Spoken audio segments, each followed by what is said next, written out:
Greetings, this is Jim Lindsay. This is a lesson over material presented on pages 540 through 554 of your textbook. They basically talk about ways in which computers impact our health as well as access to computing technology. And those are pages 540 through 554 in chapter 13. There is a Word document that I'll show you in just a moment if you'd like to open that up. It's this health worksheet. It's right here. So let me jump into the presentation. Okay, the first part of this presentation, it talks about, and this is a short one too, this is a pretty short presentation. It talks about ways in which computing technology have impacted our physical health, our mental health, and to get you to start thinking about these things, I have this worksheet that I'll also bring up in a Word format for you. There, it's a little bit bigger when you look at it in Microsoft Word, but identify certain conditions that are talked about in the text. And if you look again, like it's like page 540 is where this begins. It pretty much follows the text. If you look for these different conditions, and essentially what you're going to find it. I hope that you will define what those are and then figure out how to prevent those things, because these are things which you as a white collar employee, working with computers a lot, you potentially are going to face. You may be looking at carpal tunnel syndrome, years down the road if you're doing lots and lots of typing. De Quervain's tendonitis, that's something that's going to be unique to your all's generation, much more so than mine. This is basically the tendons on your thumbs getting basically inflamed and bothered. And what do you think that comes from? Well, that comes from people using mobile devices and smartphones and texting and basically doing so much stuff with our phones now, whereas 10 years ago, 15 years ago, 20 years ago, those devices didn't exist, and so people didn't have those problems. It's going to be interesting to see, like if you guys came back to your 20-year WKU homecoming, how many of you guys are suffering from things like this? Just because you guys use these devices so much now, and people my age, we use smartphones, but we aren't nearly as I think savvy with them and use them as much as young people do. And so again, these different conditions here, I hope you'll take a look at these.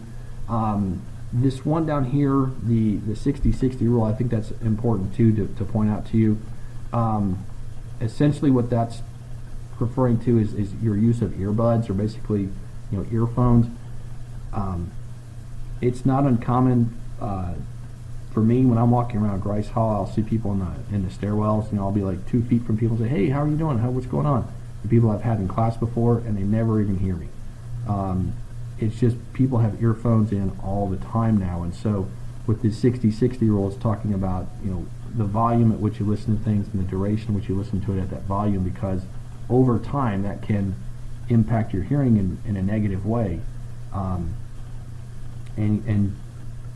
as you get older, you don't hear better. You don't get, when you get older, you don't hear better than you do when you're younger. So try and take care of your hearing as well as you can. So when you're older, when your kids or your grandkids are talking to you, you want to be able to hear what they said, right?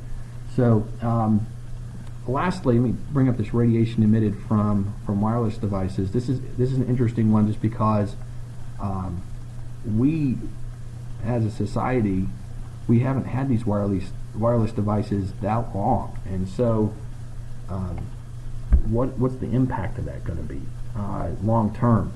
How many of you, especially if you're in a dorm room, how many of you sleep with your smartphone, in your bunk with you? And when I ask that question in class, a lot of people raise their hand, and so try and I would encourage you to try and take that thing and put it, at least while you sleep, try and put it as far away from your body as you can. I know a lot of people use the alarm feature on there to wake themselves up, but just these sorts of health questions, I think they're important things to ask and be thinking about. There's a there's an article I wanted to show you. Let me jump over to it. Okay, here it is. There's a link to this article in a PowerPoint presentation if you'd like to read it. I saw this on social media one day, and I thought, man, that's really interesting. Basically, there was a group of ninth grade, high school freshmen, which basically took watercress seeds, and they did an experiment where they placed them. Watercress is apparently really easy to grow. You can, take it, and even if you don't have a green thumb, you can probably grow watercress pretty easily. And so what these students did is they took watercress seeds, they put them in a variety of different environments, and some of the environments were, in a Wi-Fi free area, and other places were like right next to a router. And what they found was basically the Wi-Fi areas, the watercress seeds that they put there did not grow as well as the ones that were in a Wi-Fi free area. And think about how much, we are immersed in Wi-Fi. If you got up down here in your available networks down here, there's probably 4 or 5 right around wherever you are right now. So, is that impacting us in a negative way? And so, these are things we need to be thinking about as a society. And so that's presented in the chapter. I wanted to make sure that I want you to read it. I want you to be thinking about it. If there are things we need to be doing as a society to be better taking care of ourselves, we need to take those steps. Now, it also introduces this whole idea of what ergonomic equipment is, and I think like this graphic you see, it's on page 542 in your textbook. It's a good one. It basically talks about like chair heights and where you want to have keyboards and monitors and things like that in relation to your body. Set your equipment up in such a way that it's going to it's not going to harm your body. A lot of people now have standing desks. You've probably seen those where instead of sitting all day long, people will actually, they have desks where they just stand up from time to time. They'll stand up and they'll work standing up for an hour or two, and then they'll sit back down. It's just different things people are doing to better take care of their body. There are different pieces of equipment like mice and keyboards that you can take advantage of, which fit the form of your human body a little better. And so those may be things that you need to take advantage of. And so all that sort of stuff is talked about in this chapter. Now, in addition to physical health, it also gets into the emotional health that we have. Is that being impacted by technology? And I think basically the point I really like that they make about this is I hope that they will make you think about how often you're working. It talks about burnout in here. It talks about the stress that you face, and come back to like page 546, 547, 548 in the book here. It's talking about internet addiction.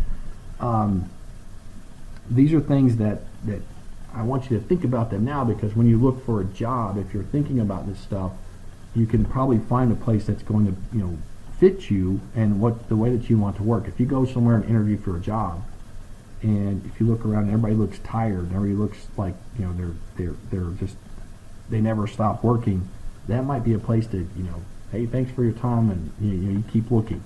Ask questions. Ask people about how much they have to work after the workday is over. How often are you answering emails when you're off the clock? How often are you supposed to answer your work phone when you're not working? Those sorts of things are important to think about, because if you don't think about those and you get into a situation where you're working all the time, you can basically end up pretty unhappy, and then you end up basically looking for another job anyway. So try and think about that stuff now, and figure out ways in which you can think about what's you're going to be okay with, and then try and find that sort of a company that is going to be a place where you're going to thrive. Okay, so let me jump to our last topic. And so Will Ferrell here, he obviously did not use moderation in the tanning bed there and got all burned up. I want you to basically think about using moderation as you guys use technology. to avoid this burnout. The last idea that's introduced in this little section of the text is talking about access to technology. And if you flip back to page 549 through 554 here, it talks about these things. And these graphs basically come from about page 550. And essentially it's talking about something called the digital divide and how much access does somebody have to technology. I bring this up because some of you are going to be teachers. A lot of future teachers take this course, and I want you to be thinking about this because not everybody has a computer at their house. You may never have thought about that before, but a lot of people don't. A lot of people, in fact, have what's called smartphone dependence, where basically it's a Gartner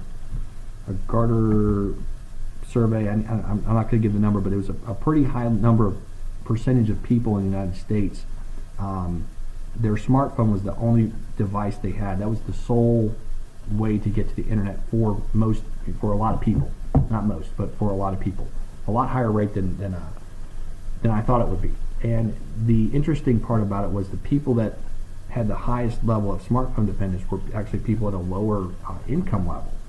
And that makes sense. I mean, basically, if you're worried about putting food on the table, then you're probably not going to go out and buy another laptop or another desktop computer. If you already have a phone that can get you on the internet, okay, that's all I need. I'm going to, I'll buy those other things now. So the reason I bring this up for teachers is basically if you're going to design homework assignments, especially if you're teaching in a public school system, that doesn't mean that you don't make internet sorts of homework assignments, but when you make those internet-based homework assignments, make sure that you also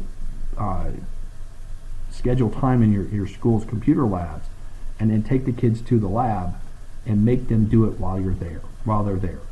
Because those kids that don't have access to the internet outside of school or just off of a phone, they're probably not going to get their work done. And so as you look at these statistics that you see about the digital divide, those are the kids you're seeing in public schools, and some of you are going to be public school teachers. And so set your kids up for success and schedule set up your assignments and such that when you want them to do something with technology, take them to the lab and then be really strict and make them do their work, because they otherwise may not get a chance to do it. So that's what's in this chapter. I think that in these pages of the chapter, I hope that you will find it interesting.